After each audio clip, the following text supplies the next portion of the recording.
All right, you guys, Jeff Belzer. We're actually not so coastal today. We're about an hour inland from the west beaches of Ventura and also from the south beaches of Santa Monica, Topanga, and Malibu would be that way.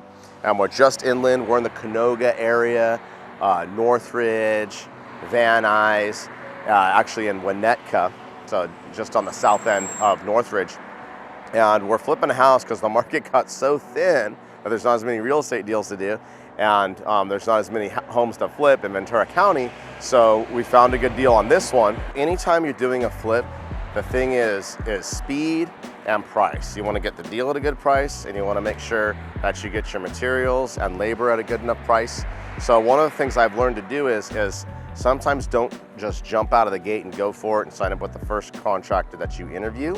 In this case, we weren't able to get access into the home until we actually closed on the home. We were able to get in one time, and then we were trying to line it up. It was really difficult to get any contractors here or get the sellers to agree because they had their own issues, which was why they were selling it off market.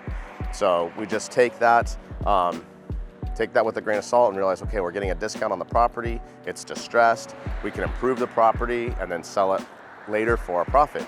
So one of the things I decided to do was to start working on the property myself. So I had myself and Jay Rogers and my other friend, Steve Buchanan, we would come at different times and start the demo and get it going.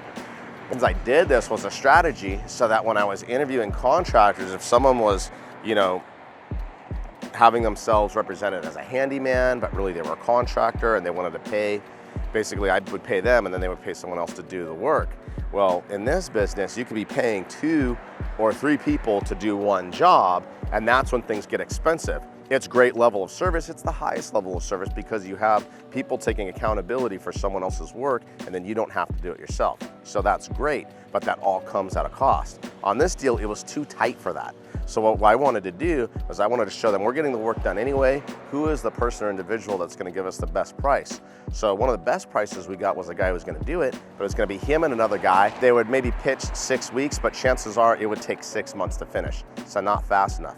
After interviewing 8 different contractors, the one that I fell in love with in a business sense was one who said, I said, hey, can you do this one thing? Can you scrape the ceilings? Can you do this one thing? Can you do electrical? Can you do this one thing? And he was able to itemize everything out, spell it out for me on paper with hard numbers, and we could pick and choose what we wanted to do. Because he specializes in working with investors like us, and they want to do volume and do repeat business, it was really the best fit, because that way I get someone who's actually going to manage the job and I don't have to manage it as much. And I was able to itemize and pick things out. Like we decided not to do windows. That was going to be too costly. It would have been a great idea because we are on a pretty busy street right here, and I thought about it, but wanting to buffer the sound out. And at the same time, I didn't want to do just 2 windows. If we're going to do all of it, we'd do all of it. And on another note, I had an electrician that I had worked with before, and since he was only going to be here for a week at a time, and we had talked about it, I said, well, let me give this guy the work because he's been, loyal and doing it. So, and they were fine with that. Or a lot of times you get the higher end contractor, they want to do everything or nothing. So it was really great to find someone who could itemize it and do the things that just we wanted to do. And we'll go through in just a moment here, but one of our initial instincts was to, okay, if there's floors underneath the carpet, let's just do the floors and paint. But one of the problems is if you do the floors and paint, you don't do anything else, the kitchen was so old and dated with the ovens and stoves that probably weren't working correctly, that it really wouldn't have done it any justice. So rather than be low end or middle, we decided to go for the higher end. So the finishes are going to reflect that higher end buyer. Another reason is we don't just think this in the real estate industry, it's actually a fact, it's a statistic. Right now in this market, we are, August 2023, and it is a statistic that the buyers do not want to do work. They do not want to do fixers. Different years in the past, 2012 to 14, 2016, buyers wanted to get a deal on a property and do the work themselves. But now, with inflation, the cost and finding contractors and high demand to finish projects is just too much for them to bear. So what are we going to do? We're going to do that part for them. We're going to get the work done. We're going to get it pretty. We're going to get it ready. Of course, there'll be some other, maybe some little touches that they want to add. If they want to do the windows, if they want to do some other things, but we're going to just make the kitchen look really nice. We're going to keep the same layout.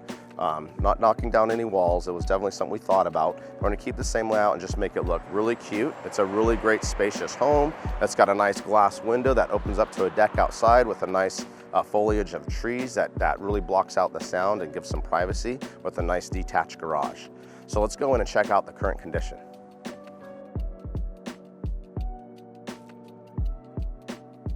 So when buying the house, the two good pluses was we knew the property had been replumbed with copper plumbing, and I verified by going underneath the crawl space and checking it out under there. Foundation looks fantastic, plumbing looks good, there's ABS release pipes, and then there's great copper plumbing going all the way throughout. Another big plus were these floors.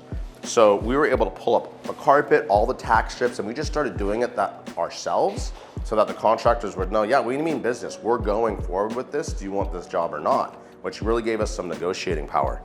Also, this floor, we did a little bit of job in a couple of these spots, just cleaning it up to see what it would look like, and it had such a good shine on it that we could use it. So if someone wants to buy this house and they fall in love with it, yeah, maybe they're paying a premium on the purchase, but pulling up the floor really would not be that big of a deal. It wouldn't be that costly if they chose this floor instead. But we decided to go over it because the tile, which was done correctly, it had paper, it had the mesh, it had the float concrete, and then the tile on top. It was a lot of demo to get it up, but we were up almost like a whole inch or inch and a half. Wasn't a good threshold. And I'm like, okay, if we do this and we do that, it doesn't necessarily go with the tile so much. So what we decided to do is we're gonna do one flooring all the way throughout the whole house. Now it's all on the same level, and it's gonna look really good.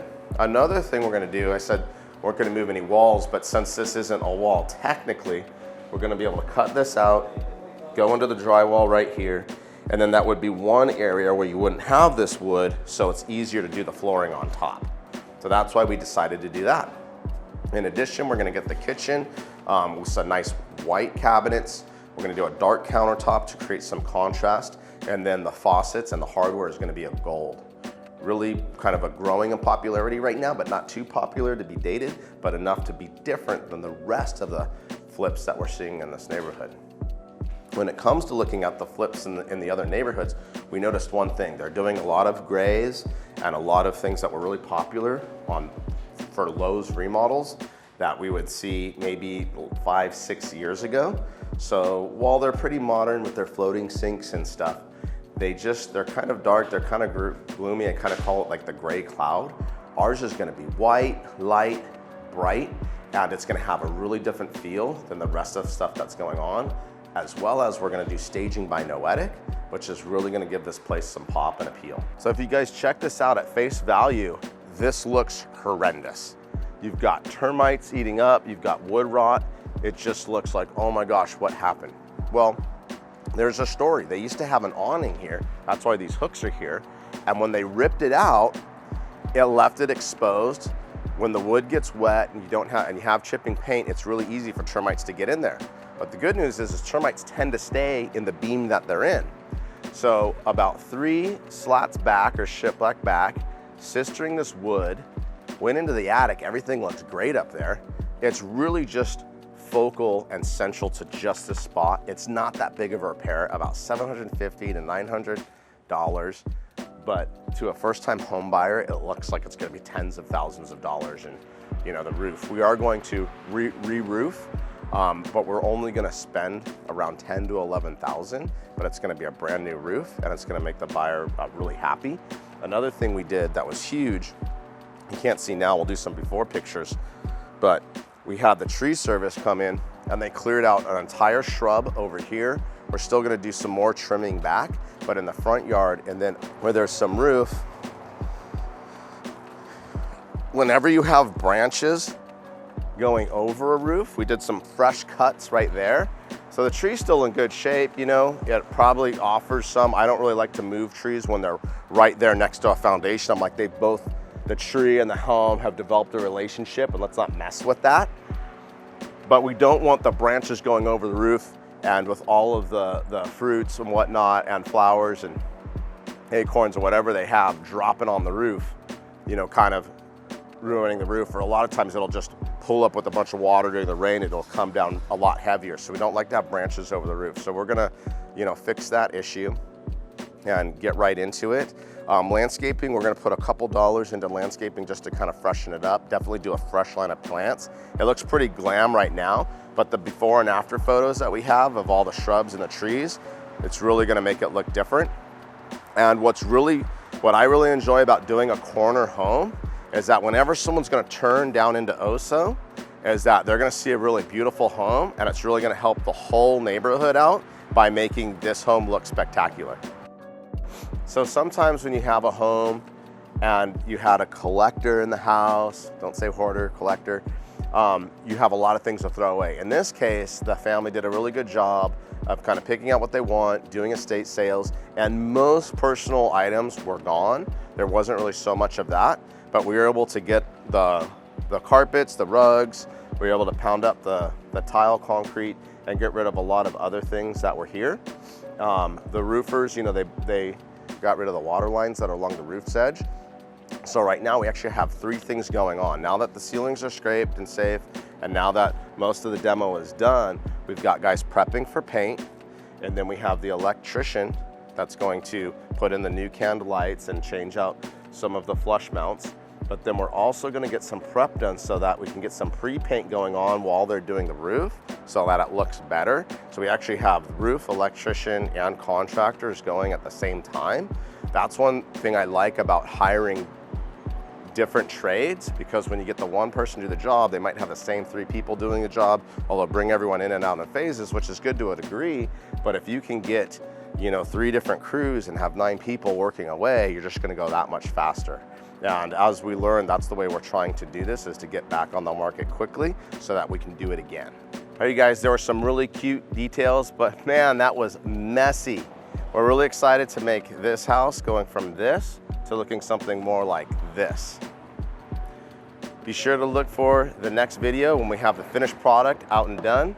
Today you're watching Living Coastal in Ventura. Be sure to click the like and subscribe button so you can see more videos about the current real estate market and home investing and flipping.